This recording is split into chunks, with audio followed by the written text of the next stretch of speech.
जैसे आपने बोला जो दिमाग से ही विकलांग हैं उनको हम कुछ नहीं कर सकते।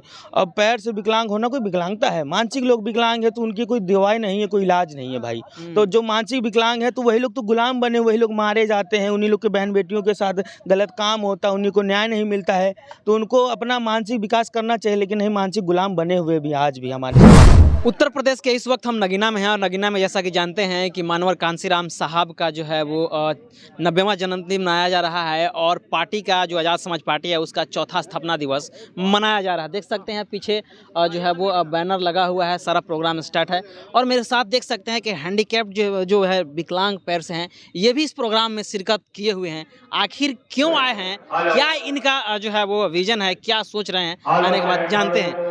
क्या नाम पड़ेगा? स्वागत है। मेरा नाम अनिल कनौजिया है। क्या है ला यहाँ पे आए हुए हैं आप? मैं आया हूँ बड़े भाई एडवोकेट चंद्रशेखर आजाद जी के समर्थन में। हाँ, कहाँ से आए? लखनऊ से। लखनऊ से जी। क्या सोच के आए? मैं सोच के आया हूँ कि मेरा बड़ा भाई एडवोकेट चंद्रशेखर आजाद जी हैं, अगर वो चुनाव में जीतते हैं तो गरीबों की और मजदूरों की जो दलित समाज के लोग हैं, जो महिलाएं हैं जिन पे अन्याय अत्याचार हो रहा है, और जो शोषित समाज है, जो वंचित समाज है, जिसके हक और अधिकार मारे जा रहे हैं, जिसको न्याय के लिए दर दर भटकना पड़ा, उनको न्याय दिलाने का काम करेंगे। इससे पहले मायावती भी तो लड़ी, अखिलेश यादव भी लड़े, सारे लोग लड़े और सारे लोग काम कर रहे हैं। तो क्यों ऐसा आपको लग रहा है कि उन पार्टियों का जो है वो नेता उधार ना करके यहीं उधार करेंगे? देखिए, बात तो सब लोग करते हैं कि हम गरीबों की गरीबी दूर करेंगे, जो दिक्कतें हैं लोगों की उनको दूर करेंगे, जो किसान है उनकी समस्याओं का समाधान करेंगे, जो नौजवान है उनको रोजगार देंगे, जो मजदूर है उनकी मजदूरी बढ़ाने का काम, ऐसे तमाम तरीके के वादे करते हैं। लेकिन जैसे जिन पार्टियों का आपने नाम लिया वो पार्टियां फेल हो चुकी हैं, वो कोई काम नहीं करी हैं समाज के लिए हित में। और एडवोकेट चंद्रशेखर आजाद जी हर तबके के लिए काम करते हैं। वो कहीं पे भी किसी भी समाज के साथ, किसी भी जाति के साथ, किसी भी समुदाय के साथ अगर अन्याय अत्याचार होता तो एडवोकेट चंद्रशेखर आजाद जी पहुंचते हैं और उनकी मदद करने का काम करते हैं। जिस पार्टियों का बोल रहे हैं कि आप वो फेल हो चुके हैं, एग्जाम्पल हम लोग ले लें मायावती ने तो उत्तर प्रदेश में लॉ एंड ऑर्डर और कानून का राज स्थापित करने के लिए काम किया, तो आप सीधे तौर पर कैसे नकार सकते हैं उनको? नहीं, मैं नकार नहीं रहा हूँ, लेकिन कहीं ना कहीं जो बहुजन मूवमेंट थी, जो मानवर साहब के सपने थे, जो बाबा साहब अम्बेडकर का मिशन था, उसको कहीं ना कहीं वो भटक गई, उस मिशन से, उस मूवमेंट से भटक गई। इसलिए अभी जो दलित समाज है वो वहीं का वहीं पड़ा हुआ है, उसकी दयनीय स्थिति बनी हुई है। जी। कहा जा रहा है कि कांसीराम साहब जो है वो बसपा बनाई और बसपा जो है वो मजबूती से काम कर रही थी, फिर चंद्रशेखर आजाद जी आकर के जो है वो बहुजन समाज पार्टी को तोड़ने का काम कर रहे हैं और समाज बंट रहा है। कैसे? नहीं, देखिए, समाज बंट नहीं रहा, क्योंकि समाज किसी का एक रजिस्ट्री नहीं होता है। जो अच्छा काम करता है लोग उसके साथ जुड़ेंगे, जो लोगों की मदद करता है उसके साथ जुड़े। तो चंद्रशेखर भाई तो लोगों की मदद कर रहे हैं, लोगों को न्याय दिलाने का काम करते हैं। हर कोई किसी भी प्रदेश में ले लीजिए और किसी भी गांव में ले लीजिए, अगर कहीं से भी समस्या आती तो एडवोकेट चंद्रशेखर आजाद जी जाते हैं। और रही बात अन्य पार्टियों के नेता क्यों नहीं जाते मदद करने के लिए, तो वो चंद्रशेखर भाई तो अच्छा काम कर रहे हैं, तो इसलिए उनके साथ लोग जुड़ने का काम भी कर रहे हैं। और लोगों का यहाँ के जो नगीना लोकसभा है, यहाँ के लोगों का मानना है कि एडवोकेट चंद्रशेखर आजाद जी को इस बार पार्लियामेंट भेजने का हम लोग करेंगे। चल जाएंगे पार्लियामेंट में? जी बिल्कुल चले जाएंगे, 110% चले जाएंगे। यहाँ के और भी बीजेपी के जो है वो प्रत्याशी ओम कुमार यहाँ पे हुए हैं और काफी लोगों से इनको लोहा लेना पड़ेगा। बात आपकी सही है, लोहा लेना पड़ेगा। देखिए, पहली ये शुरुआत है,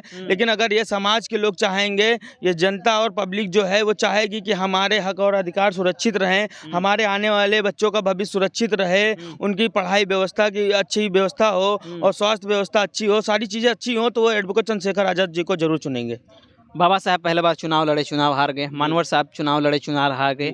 क्या लग रहा है कि चंद्रशेखर आजाद जो इनको राहों पर चलते हैं, वो चुनाव लड़ेंगे तो पहला बार में लोकसभा भेद पाएंगे किला को?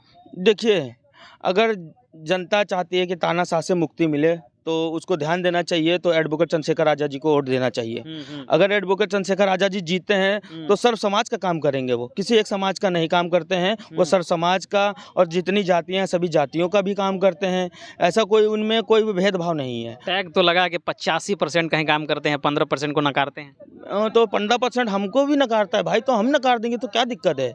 जी, जो 15% हमको नहीं अपने अपसेट कर रहा है। सबके हित के कैसे बात कर रहे हैं? अरे 15% के लोग जो अपनी स्वेच्छा से हमारे साथ काम करना चाहते हैं, उनका स्वागत है, हम उनको अपने साथ में रखेंगे। पैर से आप जो है वो थोड़ा आपको डिस्टर्ब हैं, जी, फिर भी यहाँ पे आ गए हैं, जी, देखिए- क्या मतलब? देखिए भाई, हम जो ये बाबा साहब को जब से मैं जान गया, मानवर साहब को जब से जान गया, और एडवोकेट एडवोकेट चंद्रशेखर आज़ाद जी को मैं अपना आइडियोलॉजी मानता हूँ, वो मेरे गाइडर हैं, तो मैं उनके बताए हुए रास्ते पे चलता हूँ। और मुझे एडवोकेट चंद्रशेखर आज़ाद जी की एक एक बात, एक एक चीज़ अच्छी लगती है, इसलिए मैं आया हूँ। और मैं चाहता हूँ मेरा भाई जाके जीत के पार्लियामेंट पे पहुँचे तो हमारे लोगों के हक अधिकार की बात करे वो। आखिरी सवाल लूँगा कि आप हैंडीकैप्स हैं, थोड़ा डिस्टर्ब हैं, आ गए हैं, बाकी समाज के लोग जो दिमागी रूप से डिस्टर्ब हैं, जी। शारीरिक रूप से बेहतर है, वो काहे नहीं आ रहे हैं, क्यों नहीं इस रास्ते पे चल रहे हैं? देखिए भाई, एक जैसे आपने बोला जो दिमाग से ही विकलांग हैं, उनको हम कुछ नहीं कर सकते। अब पैर से विकलांग होना कोई विकलांगता है, मानसिक लोग विकलांग है तो उनकी कोई दवाई नहीं है, कोई इलाज नहीं है भाई। तो जो मानसिक विकलांग है तो वही लोग तो गुलाम बने, वही लोग मारे जाते हैं, उन्हीं लोग के बहन बेटियों के साथ गलत काम होता है, उन्हीं को न्याय नहीं मिलता है। तो उनको अपना मानसिक विकास करना चाहिए, लेकिन नहीं, मानसिक गुलाम बने हुए भी आज भी हमारे समाज के लोग। तो मैं चाहता हूँ कि वो लोग भी अपने मानसिक गुलामी को छोड़ करके बाहर निकलें घर से, अपने हक और अधिकार की लड़ाई को लड़ने के लिए स्वयं आगे आएँ।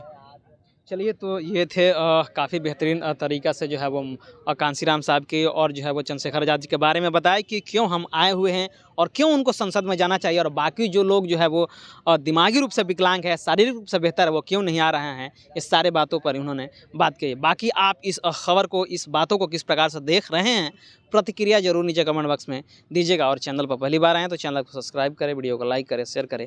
पेज पर देख रहे हैं तो पेज को भी लाइक और फॉलो जरूर कर दीजिएगा। मिलते हैं अगले खबरों के साथ, तब तक बहुत बहुत धन्यवाद। Thank you.